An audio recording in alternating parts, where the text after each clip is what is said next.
પ્રધાનમંત્રી નરેન્દ્ર મોદીના નેતૃત્વ હેઠળ કેન્દ્ર સરકારના સુશાસનના 12 વર્ષ પૂર્ણ થવાના અવસરે નવસારી જિલ્લાના જલાલપુર તાલુકામાં એકતા, વિકાસ અને સમૃદ્ધિની સફળ થીમ આધારિત પ્રગતિ પથ યાત્રાનો પ્રારંભ સીમળ ગામ સ્થિત વનકવચ ખાતેથી કરવામાં આવ્યો હતો।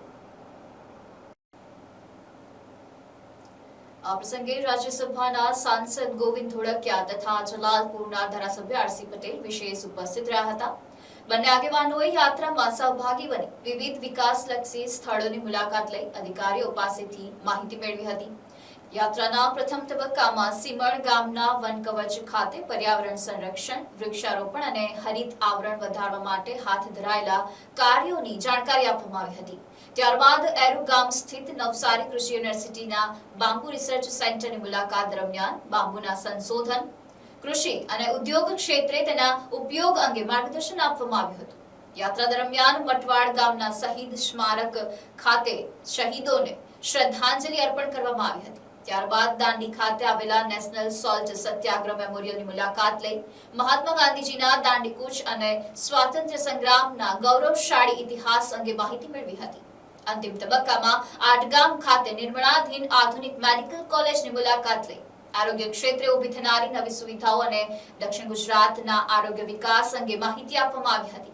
યાત્રા દરમિયાન વિવિધ વિભાગોના અધિકારીઓ દ્વારા વિકાસલક્ષી યોજનાઓ, તેમના સામાજિક પ્રભાવ અને જનકલ્યાણના કાર્યો અંગે માહિતીસભર રજૂઆતો કરવામાં આવી હતી। મહાનુભાવોએ વિકાસ અને જનભાગીદારીને વધુ મજબૂત બનાવવા સૌના સહયોગની જરૂરિયાત પર ભાર મૂક્યો હતો।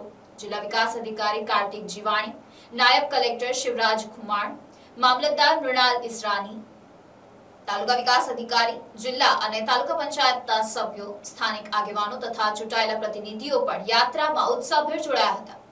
પ્રગતિ પથ યાત્રા વિકાસ, એકતા, રાષ્ટ્ર ગૌરવ અને જનભાગીદારીના સંદેશને ગામે ગામ પહોંચાડતું એક મહત્વપૂર્ણ જનજાગૃતિ અભિયાન બની રહી છે।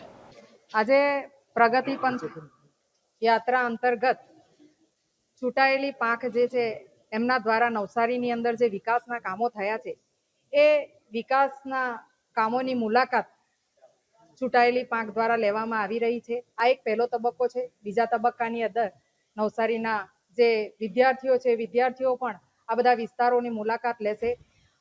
ગુજરાત સરકાર અને કેન્દ્ર સરકાર, આપણા વડાપ્રધાન માનનીય શ્રી નરેન્દ્રભાઈ મોદી સાહેબ અને મુખ્યમંત્રી ભૂપેન્દ્રભાઈ પટેલ દ્વારા વિવિધ યોજનાના માધ્યમ થકી આ વિસ્તારની અંદર ઘણા બધા વિકાસના કામો થયા છે। આજે અમે જ્યારે અહીં આટ ગામની વાત કરું તો આટ ગામની અંદર ખૂબ જ વિશાળ જગ્યા પર મેડિકલ કોલેજની સાથે હોસ્ટેલનું ખૂબ જ સરસ મકાન તૈયાર થયું છે અને અહીં ઘણી બધા વિદ્યાર્થીઓ સ્ટડી પણ કરી રહ્યા છે। એટલે સરકાર દ્વારા આ ખરેખર નવસારીને ખૂબ જ મોટી દેન છે અને એના માધ્યમ થકી આજે ઘણા બધા વિદ્યાર્થીઓ આ વિસ્તારમાં રહીને ભણી રહ્યા છે।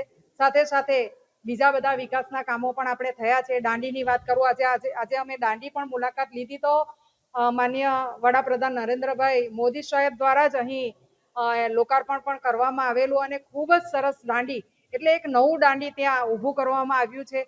ગાંધીજીના પગલા જ્યારે પડ્યા હોય અને એને એક સ્મારક અને એક સ્મૃતિના ભેટ રૂપે આજે દાંડી એક નવું ગામ ત્યાં ઊભું કરવામાં આવ્યું છે અને એ વિસ્તારની અંદર ગુજરાતમાંથી ઘણા બધા લોકો પ્રવાસન ધામ તરીકે અહીં ડેવલપ પણ થયું છે અને લોકો આવીને અહીં મુલાકાત પણ લે છે અને આ વિસ્તાર એના લીધે ખૂબ જ પ્રગતિ કરી રહ્યો છે। આ સિવાય ટાઇડલ ડેમના માધ્યમ થકી જે ખારપાટ વિસ્તાર છે ત્યાં મીઠા પાણીનું રોકાણ કરીને ઘણા બધા ખેડૂતોને મીઠું પાણી સાથે સાથે જે પાણીનો પ્રશ્ન હતો એ પ્રશ્ન પણ હલ થઈ રહ્યો છે, એટલે ખેડૂતો માટે પણ આશીર્વાદરૂપ છે।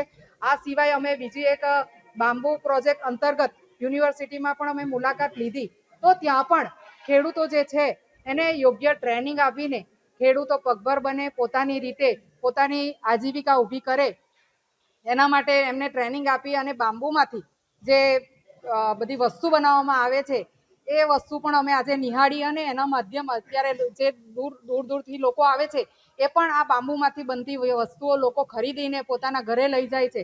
એટલે ધીમે ધીમે જે મધ્યમ વર્ગના ખેડૂતો છે, જે નાના ખેડૂતો છે, એને આવી એક રોજી ઉત્પન્ન કરવા માટે પણ સરકારશ્રીએ પ્રયત્ન કર્યા અને એમાં નવસારીના માટે, ખેડૂતોના માટે ખૂબ જ આશીર્વાદરૂપ રહ્યું છે।